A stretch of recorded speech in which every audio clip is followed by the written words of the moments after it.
Hey, so this time around we're going to talk about the first of three pillars of mental training. And the first pillar is relaxation. We want to talk about relaxation, how it applies to the sport of diving, why you would use it. We want to talk about specifically how you're going to use it. And then later on in the video, I'll actually walk you through a very simple practice to begin learning this skill. This is a tool, one tool that we can put into your toolbox, as it were, to develop some strength in that area, just like the muscles in your legs and your arms become stronger as we exercise them. These are routines now that will help you to build mental strength. And gosh, it's wonderful for diving. It's so much more important for the rest of your life. Examples of what we're going to use this for. We're going to try to bring ourselves out of emotional states and back into rational states. We can use relaxation to stop a panic attack in its tracks. We can use relaxation to just generally reduce anxiety if you're feeling a little edgy.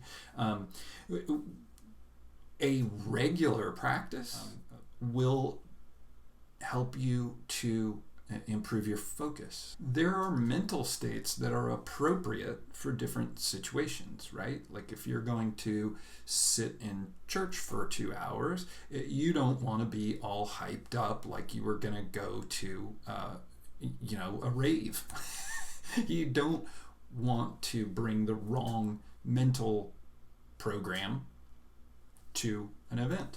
In the same way, a diving competition has a certain appropriate mindset that you want to get into. And everybody's mindset is going to be a little bit different. Everybody's mental state is going to be a little bit different that helps them to compete the best. Part of this process will be helping you to find that mindset, right?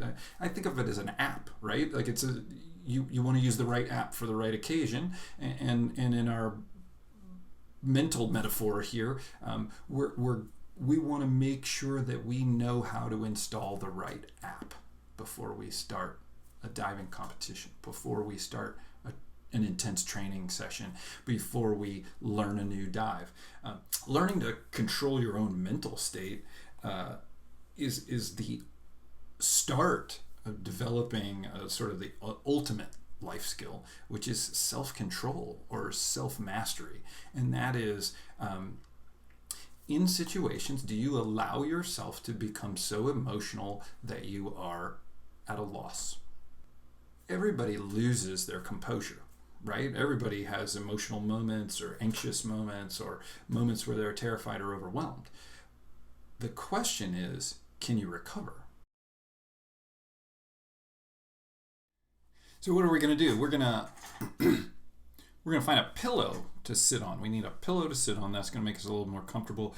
We're going to get ourselves maybe a phone or something that we can do a 5-minute timer on, and we're going to find ourselves a quiet room where we can close a door and kind of get ourselves away. We don't need music. We don't need incense or any of that other junk. Just a place to sit comfortably, cross your legs, with your back straight, your ears in line with your spine. Close your eyes and pay attention to how you breathe. And when you breathe, you want to breathe in through your nose, and you want to breathe deeply all the way down into your belly. And you can visualize that breath go into your belly and then curl up to your collarbones, and then breathe back out in the reverse direction, and visualize that breathing out. Each breath in is on a 4 count, and then as you breathe out through your mouth, you're breathing out on a 4 count as well. If that makes you a little bit anxious, you can adjust the timing and the length of the breathing. Adjust as you see fit.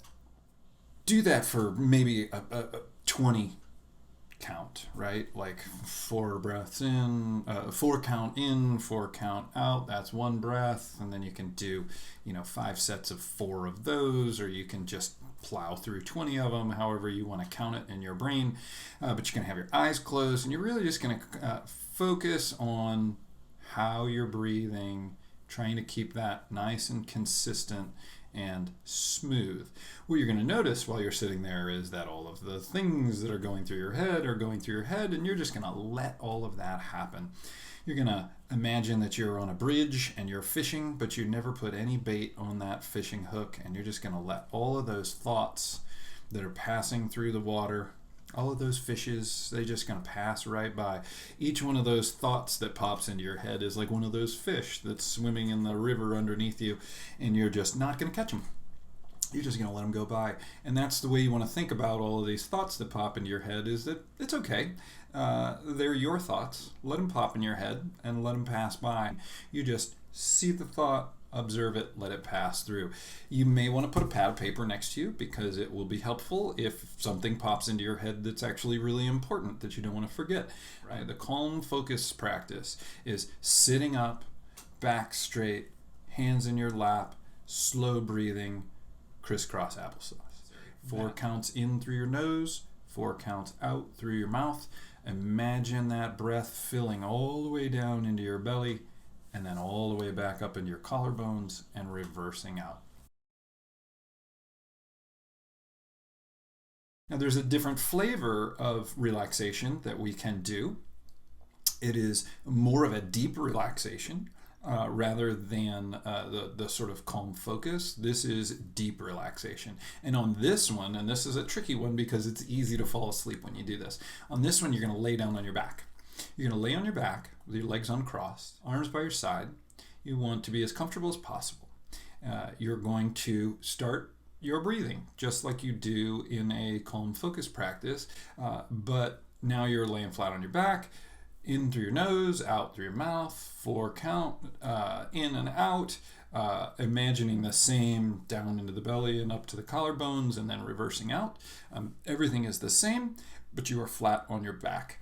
Now, after you go through that first part of the process, 20 breaths, getting yourself really kind of calmed down and into the groove of it, make a fist with your left hand and tighten that fist. And you're going to feel all of the muscles all the way up your arm and into your shoulder, maybe even your neck, maybe even your chest will tense up. And you're just going to observe that. You want to feel the tension in those muscles. You want to feel the change. And then you want to slowly, over about a 5 to 10 second count, you want to slowly relax that muscle and slowly loosen back into the original position. Then you're going to do the same thing with your other arm. And what we're doing while we're doing this is we are picturing those muscles lengthening and relaxing. We're feeling them relax. And what we're really learning is the difference between tense and relaxed muscle state, right? Because I don't know about you, but this is where all of my stress goes, right into my shoulders. And before I know it, if I'm having a bad day, I've got my shoulders pinned up to my earlobes and I don't even realize it. And then I go, oh, wow, I am really stressed out, right? And that difference, that change is what we want to become aware of. And this practice, this deep relaxation practice, will help you a ton with that. So you go left arm, muscle tight, make that fist, right arm, muscle tight, make that fist, slowly relax it. Each one, slowly relax. You can do it with your left leg, where you flex your foot, flatten your foot, tense your thigh, tense your calf and your hamstring. Feel the tension in all of those muscles, and then slowly let it relax. Do the same thing with your other leg. Do the same thing with your shoulders.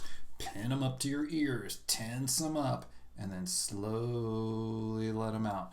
The whole time you're doing this, laying flat on your back, you are going through your breathing the same way. And this will keep you relaxed, generally speaking, and then you're just gaining awareness of muscle tension and the difference between tense muscle and relaxed muscle.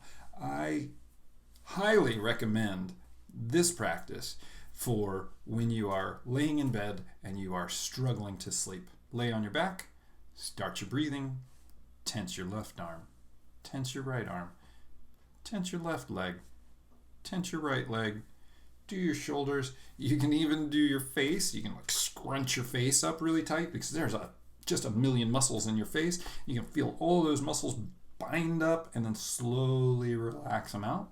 And this process, as you go through all these different body parts and tense and relax, and you take your time on each one, it is remarkable how relaxed you will feel at the end of this process. So I highly recommend this. Take your time with it. Take probably 10 or 15 minutes, and I think you will really, really enjoy it.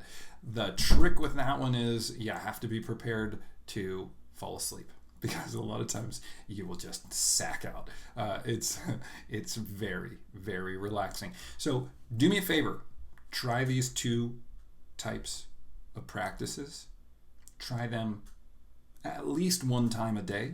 Do the calm and focused relaxation in the morning or in the afternoon. Do the deep relaxation at night just before you go to bed, and you will start to develop the skill of being able to control your breathing, control your heart rate, and relax yourself in any situation. And it's just going to, you want to hang on to this idea and then start to apply it as you get better at it in your life. When you realize, oh, my shoulders are really tense. Ooh, isn't that better, right? You'll become aware of it. You'll be able to notice it because of these practices where you're getting these contrasts and realizing, oh, wow, my shoulders are tense all the time. Or in the middle of my back, right? Some people hold their tension in their back or wherever. Really useful stuff. Play with it, practice it, and then we'll come back with the next piece of the puzzle, which is visualization. That's our next video. So I'll see you in the next video.